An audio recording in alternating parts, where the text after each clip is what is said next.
नमस्कार दोस्तों, आप सभी का स्वागत है आज के विचार में। तो आज का विचार है कि आज का जो मौजूदा मीडिया है वो लोगों को अच्छी जानकारी, अच्छी सूचनाएं कम देता है। ज़्यादातर ये दर्शकों को जो बड़े इश्तिहारबाजों के पास बेचता है। अब बात करते हैं आज के ऐतिहासिक दिनों की। 10 जुलाई 1246 को नसीरुद्दीन मोहम्मद शाह दिल्ली के तख्त पे बैठा, यानी कि उसने उस दिन उसका राज्याभिषेक हुआ। 10 जुलाई 1806 को अंग्रेज सरकार के विरोध में दक्षिण भारत के फौज की ओर से, जो तमिलनाडु की ओर से बगावत की गई। 10 जुलाई 1856 को जो वाईफाई के जिसने खोज की थी, अमेरिकन सर्बियन निकोला दसेरा का जन्म। 10 जुलाई 1905 को जो देश के जला वतन भक्त श्याम जी कृष्ण वर्मा की कोशिश के चलते लंदन में इंडिया हाउस की स्थापना की गई। और ये सब जो भारत के देशभक्तों की कोशिशों की कारण ही वहाँ पे ये जो इसकी जो स्थापना थी वो हुई है। 10 जुलाई 1929 को शहीद भगत सिंह उनके 15 इनकलाबी साथियों के विरुद्ध लाहौर की सेंट्रल जेल में पंडित कृष्ण लाल की अदालत में मुकदमा शुरू हुआ। 10 जुलाई 1957 को भाई वीर सिंह का देहांत। 10 जुलाई 1962 जो कार की सीट बेल्ट का जो डिजाइन है वो पेटेंट हुआ। 10 जुलाई 1962 को ही नासा ने पहला संचार उपग्रह जो था वो पोलैंड में स्थापित किया, जिसके कारण ये टीवी का प्रसारण जो था वो संभव हो सका। 10 जुलाई 1973 को पाकिस्तान की नेशनल असेंबली ने बांग्लादेश की आज़ादी का जो एक ऑर्डिनेंस जारी किया, एक मता पास किया। तो ये थे आज के ऐतिहासिक दिनों के बारे में। तो अब बात करते हैं अंधविश्वासों की, उन की जो आज हमारे समाज में बहुत बड़ी तरह प्रचलित है। तो एक अंधविश्वास है कि जो जिस व्यक्ति की मौत हो जाती है उसके बाद उसके संस्कार पे एक चारपाई या उनका चारपाई और उनका बिस्तरा वो अक्सर या तो किसी धार्मिक स्थान पे या किसी धर्मशाला में या किसी को वो दिया जाता है,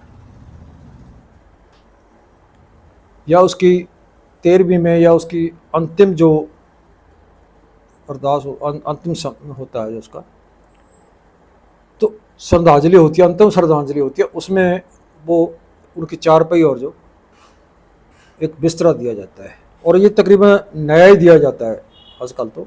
लेकिन इसकी शुरुआत कैसे हुई मैं आपको बताता हूँ कि एक समय ऐसा था कि जब लोग यात्रा पे जाते थे दूर दुराडे में यात्रा पे जाते थे, सफ़र पे जाते थे, तो आज की तरह रहने के लिए प्रबंध नहीं हुआ करते थे। आज की तरह होटल या और रेस्तरा इस तरह के नहीं हुआ करते थे। तब दूर दुराडे में,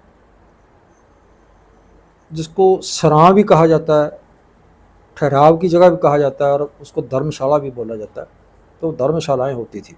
वहाँ पे यात्री रात को तो ठहरते थे। तो अब उनको ठहरने के लिए वहाँ मतलब चारपाई, रात गुजारने के लिए चारपाई और बिस्तरे की ज़रूरत होती थी। तो लोगों ने वहाँ पे एक शुरुआत की कि जिस व्यक्ति की मौत हो जाती थी और जिस चारपाई पे वो सोता था या जो बिस्तरा वो ओढ़ता था, तो उसके मरने के बाद उन्होंने सोचा भी अब इसके ऊपर कौन सोएगा। अब ये उसका बिस्तरा और उसकी चारपाई खाली हो गई है, तो इसको वहाँ सराय में दे दिया जाए या वो धर्मशाला में दे दिया जाए, ताकि आने जाने वाली यात्री को सहूलत हो। तो वहाँ से जो शुरू हुई, तो उसके मरने के बाद लोग जो उसकी चारपाई और उसका जो बिस्तरा था वो वहाँ पे छोड़ आते थे, वहाँ पे दे आते थे, तो लोगों को उसको मतलब सहूलत हो जाती थी। क्योंकि उसके बाद जो वो मरने के बाद उसका जो सामान होता था उसको घर वाले यूज भी नहीं करते थे। तो धीरे धीरे उसकी जो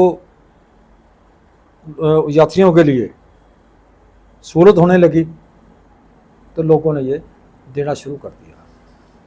फिर धीरे धीरे ये गुरुद्वारे में देना शुरू कर दिया।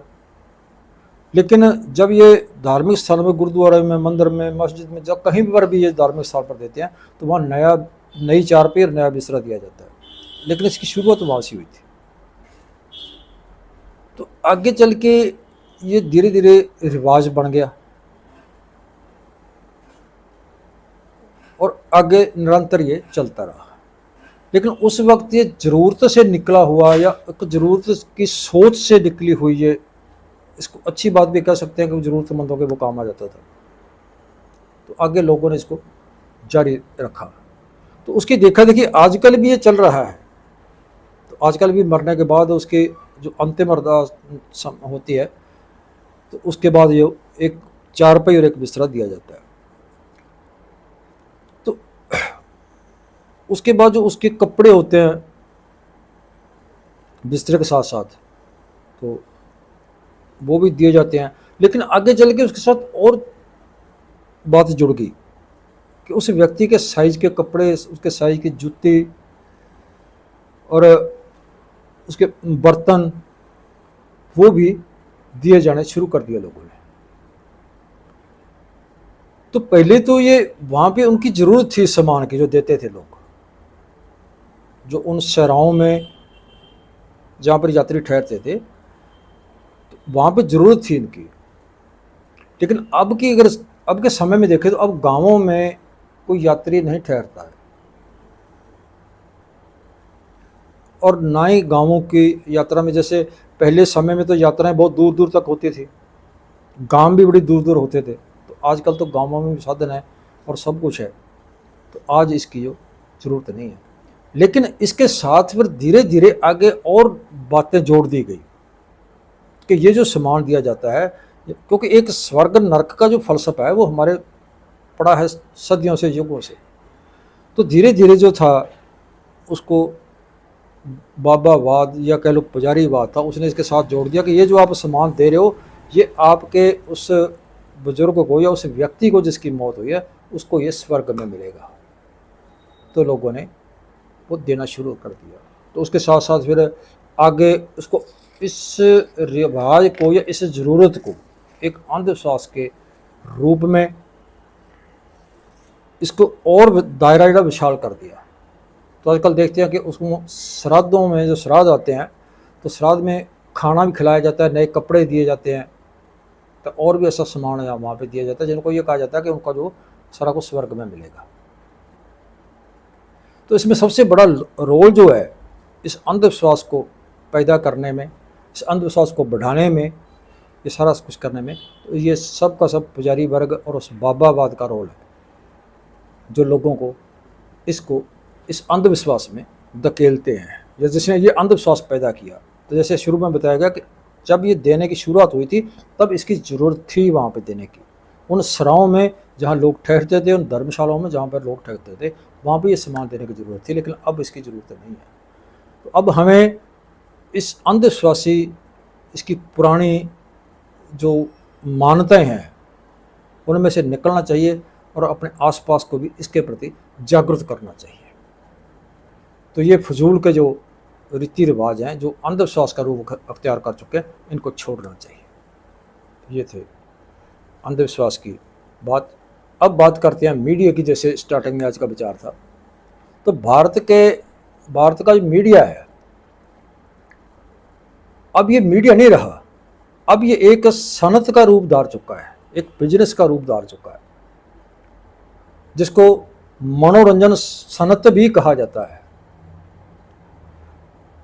तो इस समय में जो इसका कारोबार है वो 1 लाख करोड़ से भी ऊपर का चला गया है। जो इसका व्यापार है, इसका बिजनेस है मीडिया का, वो 1 लाख करोड़ से भी ऊपर का व्यापार वो चला गया। तो पिछले वर्षों से इसमें और बढ़ोतरी हुई है, जिसमें 22% की बढ़ोतरी हुई है, बल्कि इस परसेंट से ये बढ़ रहा है, दिनों दिन इसका बढ़ रहा है। तो इसकी जो और कमाई में बढ़ोतरी हुई है, तो अब उसके मीडिया के ऊपर जो अपने इलेक्ट्रॉनिक मीडिया है, वो किसी भी रूप का है, चाहे उसमें अश्लील, उत्तेजक, सनसनीखेज, अंधविश्वासी और रूढ़िवादी ऐसे चमत्कारी ऐसे प्रोग्राम दिखा के तो खूब पैसा जो है वो कमाया जा रहा है। तो इस दौर में इलेक्ट्रॉनिक मीडिया की से जो है पीछे, जो प्रिंट मीडिया है वो भी इसके पीछे नहीं है, बल्कि इससे भी वो आगे है। आज का जो मीडिया का आकार और प्रभाव की तरफ से बहुत शक्तिशाली हो चुका है, आकार और प्रभाव की तरफ से बहुत शक्तिशाली हो चुका है। तो देश में इस समय तकरीबन 82,000 से भी ज़्यादा रजिस्टर्ड हुए हैं अखबार हैं, और ऑल इंडिया रेडियो के 340 स्टेशन हैं। 250 के करीब जो है एफएम प्राइवेट एफएम है, और प्राइवेट जो चैनल है वो 850 से ज़्यादा टीवी चैनल चल रहे हैं। तो इनके अलावा 200 न्यूज़ चैनल, 40 जो है वो सियासी और राजसी पार्टियों के आगुओं के जो है या उनके परिवारों की ओर से जो है चैनल चलाए जा रहे हैं। तो बहुत मतलब जो ज़्यादातर मीडिया जो है सिनेमा और नौजवान पीढ़ी के ऊपर ही केंद्रित है। ये मीडिया जो है ये अनपढ़ता, गरीबी, सामाजिक अन्याय, बेरोजगारी, ना बराबरी, ऐसे जो समाज को दरपेश मुद्दे हैं उनसे तकरीबन ये दूरी बना के ही रखता है, बहुत कम दिखाता है उसको। पहली बात तो ये दिखाता नहीं है, और नाम मात्र उसको वो दिखाता है। तो इन मुद्दों के लिए इस मीडिया के पास समय नहीं है। अगर मीडिया के कुछ हिस्से को, जो कुछ हिस्सा है जो लोग समस्याओं को, लोगों के मसलों, इन समस्याओं को जो लोगों के सामने रखता है, लोगों को दिखाता है, लेकिन ज़्यादातर मीडिया जो है वो इन समस्याओं से, बेरोजगारी, गरीबी, भूखमरी, अनपढ़ता, सामाजिक अन्याय या और इन मुद्दों से वो दूर ही रहता है। बहुत कम मीडिया है जो ये चीज़ दिखाता है। तो कुछ हिस्सा मीडिया को छोड़ के बाकी का जो उद्देश्य है उसको राजनीतिक मसलों के ऊपर, सामाजिक समस्याओं से ध्यान हटा के वो मनोरंजन की ओर लोगों का ध्यान आकर्षित करके सिर्फ पैसा कमाने के चक्कर में ही लगा हुआ है। एक ही खबर को और उसको अलग अलग तरीके से, एक ही खबर को जो बहुत चैनलों पर सिर्फ टीआरपी के लिए उसको बार बार दिखाया जाता है। तो जैसे लोगों का कोई और मसला ही ना हो, यानी एक ही मसला हो और कोई मसला नहीं है लोगों का, उसको बार बार दिखाया जाता है। तो जो इंटरनेट टेक्नोलॉजी है, जिसको हम सोशल मीडिया भी कहते हैं, आज उनका युग है। तो इस सोशल मीडिया पर लोग एक मंच पे एक साथ इकट्ठे हुए हैं और हो रहे हैं। यहाँ पर सूचनाओं का आदान प्रदान होता है, स्नेहों का आदान प्रदान होता है और बड़ी तेजी से ये फैल रहा है, आगे बढ़ रहा है ये। मगर इसने जो एक सामाजिक तालमेल है उसके ऊपर एक बहुत बड़ी चोट की है। जब से ये मोबाइल का संपर्क इंटरनेट से हुआ है तो ऐसे लगता है कि जैसे पूरी दुनिया हमारी जेब में है और जेब में प्रतीत होने लगी है, और है भी कि आज मनुष्य जो है पूरी दुनिया से जो जुड़ चुका है इस इंटरनेट की वजह से, इस सोशल मीडिया की जगह से। तो अक्सर देखते हैं दफ्तरों में, विद्युत इदारों में, कारखानों में, फैक्ट्रियों में और ऐसी जनतक जगहों पे बात क्या कि हर जगह जो नौजवान है, मुलाजिम, अफसर या कोई भी व्यक्ति है या आम व्यक्ति भी है, तो वो सोशल मीडिया के ऊपर ही बिजी रहता है। कभी भी देख लो, और ऐसा भी कई बार देखा कि रास्ते में चलते चलते भी वो नेट के ऊपर बिजी होता है। यानी कि इसने इतना लोगों का ये आकर्षित किया, इतना लोग इसके साथ जुड़ चुके हैं। तो इसकी सही वरतों, अगर इसकी सही वरतों करें इस सोशल मीडिया की, तो इसमें बहुत सारा ज्ञान पड़ा है, बहुत सारी जानकारियां पड़ी हैं दुनिया भर का। इसमें समाज शास्त्र पढ़ा है, इसमें विज्ञान शास्त्र पढ़ा है, इसमें धार्मिक शास्त्र पढ़ा है, इसमें दुनिया की जानकारी पड़ी है। लेकिन हमारे लोग वो नहीं देखते। तो इसमें जो कुछ देखते हैं या जो कुछ परोसा जाता है, जो कि नौजवान पीढ़ी को भी एक गुमराह कौन, एक गलत रास्ते पे ले जाता है।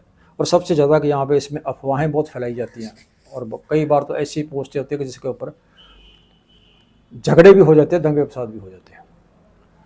और एक ये भी रिपोर्ट कहती है कि ज़रूरत से ज़्यादा इसकी जो वरतों है वो मानसिक सेहत के लिए भी हानिकारक है, शारीरिक सेहत के लिए भी हानिकारक है।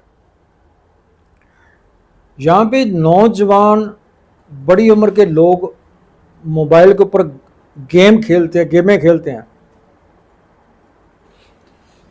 तो वहाँ जो छोटे बच्चे 3 साल से लेकर के थोड़ी ऊपर तक उम्र के जो बच्चे हैं वो कार्टून देखते हैं, और वो थोड़ा और बड़े होने के बाद फिर वो गेमें खेलने जो शुरू कर देते हैं।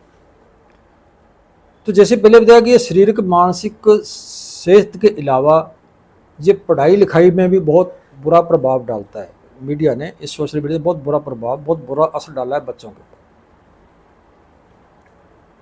तो आज क्या है कि किसी और काम की बजाय, पढ़ने लिखने की बजाय हर व्यक्ति सोशल मीडिया को ही पहल देता है, सबसे पहले इसको ही है। तो सबसे ज़्यादा लोग जो है वो व्हाट्सएप और फेसबुक की सबसे ज़्यादा बरतव करते हैं, इन साइटों की ज़्यादा बरतव करते हैं। और जब से ये सोशल मीडिया पर लोग जुड़े हैं, जब से सोशल मीडिया को यूज करना लोगों ने शुरू किया है, उसके बाद लोग सेहतमंद और खुशहाल या खुश नहीं देखे गए। यानी कि हर व्यक्ति, यानी इस सोशल मीडिया ने वैसे तो और भी बहुत कुछ हमारे से छीन लिया है, इसलिए रिश्ते नाते भी छीन लिए, सब कुछ छीन लिया, लेकिन इस सोशल मीडिया ने खुद हमारी खुशी, हमारी शारीरिक समर्था, ये भी हमसे छीन ली है। तो इसे जितना कम इस्तेमाल किया जाए उतना ही सेहत के लिए, मानसिक सेहत के लिए, शारीरिक सेहत के लिए और हमारी खुशी के लिए अच्छा है। तो दोस्तों, ये था आज का विचार। कैसा लगा कमेंट करके ज़रूर बताना, और कल मिलते हैं नए विचार के साथ। अच्छा लगे तो इसको ज़्यादा से ज़्यादा शेयर करना, चैनल को सब्सक्राइब जरूर कर लेना दोस्तों, ताकि कल के विचार का नोटिफिकेशन आप तक पहुंच जाए। आज के लिए इतना ही, कल मिलते हैं नए विचार के साथ।